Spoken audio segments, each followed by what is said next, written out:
समर्पित करतो।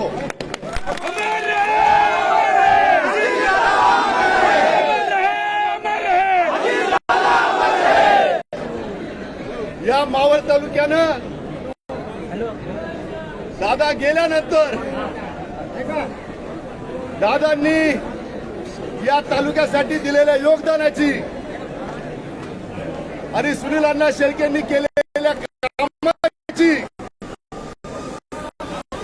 जाण माझ्या मावळ तालुक्यातील सर्व मतदार बंधू भगिनींनी आणि राष्ट्रवादी काँग्रेस पक्षाच्या प्रत्येक कार्यकर्त्याने, त्यामध्ये आमचे सगळे कार्यकर्ते असतील, आमच्या महिला भगिनी असतील, वडीलधारी असतील, सगळ्यांना मी मनापासून धन्यवाद देतो की आपण एका विश्वासानं या मावळ तालुक्यामध्ये, तालुक्याच्या राजकारणामध्ये, समाजकारणामध्ये एक हाती सत्ता पंचायत समितीची आणि जिल्हा परिषदेची राष्ट्रवादी काँग्रेस पक्षाकडे देऊन आपण इतिहास घडवलेला आहे। आणि याची नोंद उद्याच्या काळामध्ये आमदार सुनील अण्णा शेळके यांच्या नेतृत्वाखाली हा तालुका अधिक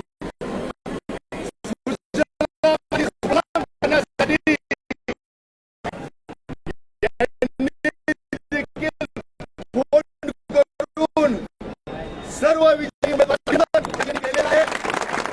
आपल्या सर्वांना मनापासून या ठिकाणी धन्यवाद देतो आणि ज्या ज्या कार्यकर्त्यांनी राष्ट्रवादी काँग्रेस पक्षाला तन मन धन वेळ देऊन रात्रीचा दिवस करून अतिशय संघर्षपूर्ण असणारी निवडणूक एकतर्फी जिंकून दाखवली, त्याबद्दल सर्व पदाधिकाऱ्यांचं, कार्यकर्त्यांचं, मतदारांचं, तालुका राष्ट्रवादी काँग्रेस पक्षाच्या वतीने संपूर्ण मावळवासियांचं आणि आमदार सुनील अण्णा शेळके यांच्याही वतीनं मनापासून या ठिकाणी अभिनंदन करतो, धन्यवाद व्यक्त करतो आणि थांबतो।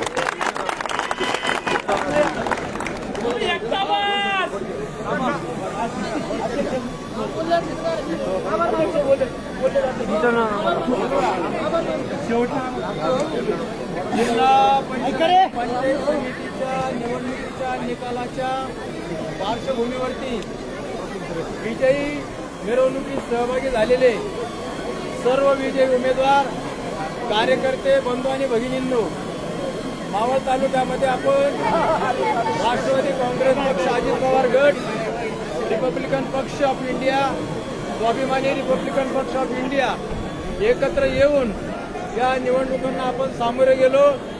सुरुवातीला आपला प्रचार हा धूमधडाक्यात चालू होता, परंतु दरम्यानच्या काळामध्ये आपल्या पक्षाचे नेते, आपल्या सगळ्यांचे पालक, स्वर्गवासी नामदार अजितदादा पवारांचं अपघाती निधन, याच्यामध्ये 3 दिवस आपले दुखवट्यामध्ये गेले आणि पुन्हा एकदा कार्यकर्त्यांनी आपण केलेले आव्हान की आपण कुठल्याही प्रकारचा देखावा न करता आपण शांततेने मतदारांपर्यंत पोहोचू, नम्रपणे आवाहन करू आणि आपल्याला मतं मागू, याच पद्धतीने कार्यकर्त्यांनी संपूर्ण प्रचार हा शेवटपर्यंत नम्रतेने केला, कष्टाने केला, चिकाटीने केला, मेहनत घेतली।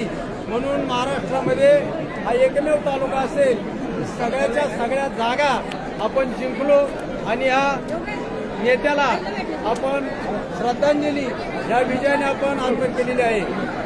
आपण आवाहन केलेलं होतं की कुठल्याही प्रकारचा गाजावाजा करू नका, विजय झाल्यानंतर फटाके वाजू नका, मिरवणूक काढू नका, परंतु कार्यकर्त्यांनी थोडंसं न ऐकल्यामुळे हा प्रकार झाला। तरी ठीक आहे, आपण आपल्या गावात गेल्यानंतर आता तरी मिरवणुका काढू नका, कारण आपला अजून दुःखाचा सावट संपलेला नाही। शांतता राहा, 2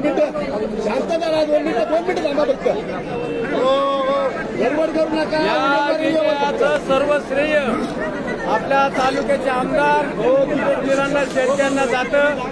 गेल्या 1.5-2 वर्षामध्ये आणि मागच्या 5 वर्षामध्ये या तालुक्यासाठी दादांनी दिलेलं पाठबळ, आमदारांनी केलेलं